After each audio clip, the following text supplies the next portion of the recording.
Well, my name is Glen Pugliese, and I'm currently 52 years old, and I'm here to share testimony of what Christ has done in my life and how He brought me to Himself. I think back when I was a kid, and we really didn't have a lot of religion in the house.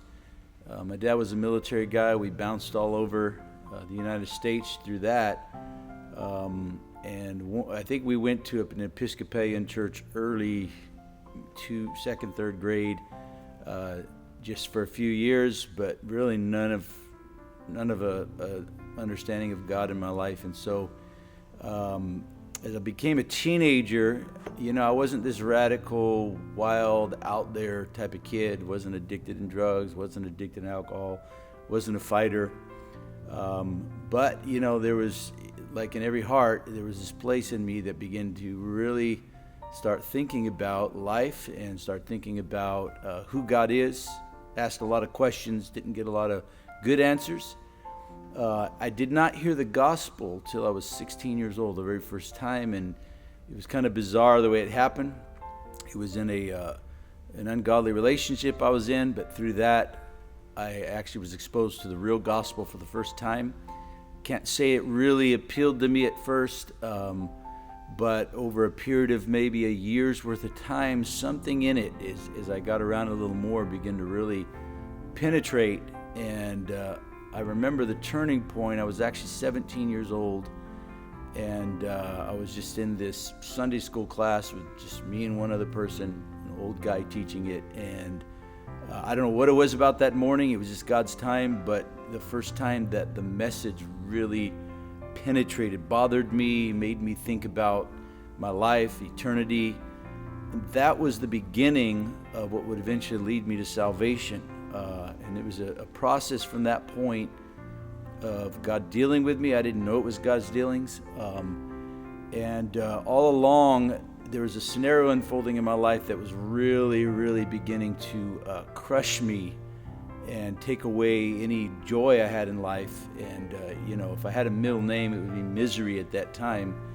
My dad did 20 years in the military. I really wasn't interested in the military.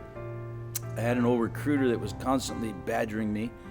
I would tell him no, but, God has His ways, and He used the military to get it done. And what happened was I'd gotten what was, quote unquote, my dream job, building modular homes. As an 18-year-old, that's the biggest I dreamed. And so I'm there, and things are just kind of culminating now. Just decisions in life, relationships I'm involved in, the dealings of God are there.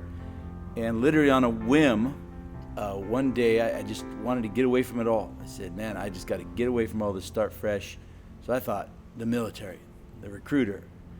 I quit my job all in one day, went straight to the recruiter, signed up for the Army, and a month later I was off and running.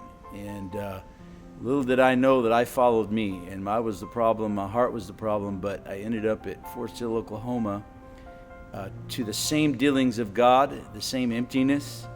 It filled it up a little bit, having to be in basic training, but to cut to the chase of the story, as I got to the end of my training, I was already slated to go to Europe, and I was slated to go to airborne training, and my idea was just do a military career. But this is where God began to really intersect my life. And just a number of things unfolded in a short time that really brought me to, a place of brokenness, to so much that I withdrew my name from airborne school. I said, I don't want to go to Europe, which is how I ended up in all places in El Paso, Texas, because they said, then you don't have a choice. But this was God's way of getting me to where He wanted me, which was El Paso, Texas. Where I ended up in 1986, somewhere around September of 1986. And God was really dealing with me on my leave home. I went and visited the preacher. I actually committed my life to Christ, not knowing what it all meant.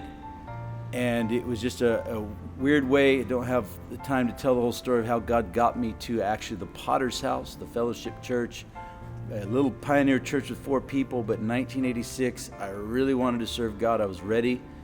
And God got me to El Paso, where He got me saved and locked into a church. And out of that was just wild how quickly God moved in my life, and just how he orchestrated so much within me. I knew nothing about God till 16, and now I'm just hungry for God. The changes that took place, there were addictions I had that weren't your obvious addictions, that I was ashamed of all my life, that God broke in a moment of time, totally set me free. And I began to have a hope and a sense of purpose. Quickly got the feeling God called me to preach, and so the whole 20-year military thing went out the window, and I cut that short at 3 years. And it's been an amazing ride of what God has done, how he orchestrated my salvation.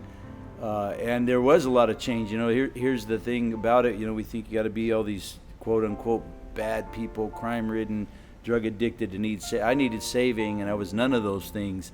But God made himself real to me after most of my life not even knowing if he existed.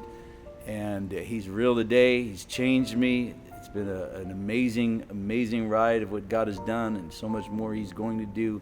And I'm so grateful, so thankful for his salvation, and I give him all the glory for that.